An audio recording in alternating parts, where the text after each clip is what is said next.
Hello everyone, welcome and welcome back to RM English. Do you know the difference between hotel, motel, resort? नहीं तो देखते हैं आज की इस वीडियो में the difference between all these. So this is daily life English. First one eatery. Eatery मतलब ढाबा जो कि मोस्टली हाईवे वगैरह के करीब होता है जहाँ हम चाय पराठा अंडा कुटाला वगैरह खा सकते हैं. Next one hotel.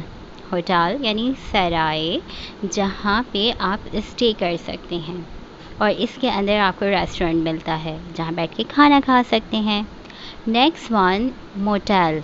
मोटेल भी इट्स अ किंडा होटल लेकिन ये हाईवे के करीब होता है जहाँ आप शॉर्ट पीरियड के लिए आराम कर सकते हैं. Next one cafe. कैफ़े में आप स्नैक्स पार्टी कर सकते हैं, बर्गर पिज़्ज़ा खा सकते हैं.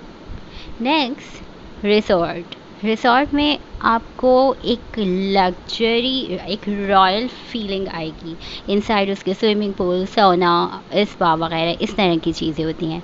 अगर आपको अच्छी लगी वीडियो तो please hit the like button और हमें ज़रूर बताइएगा आपको इनमें सबसे अच्छा कौन सा लगता है.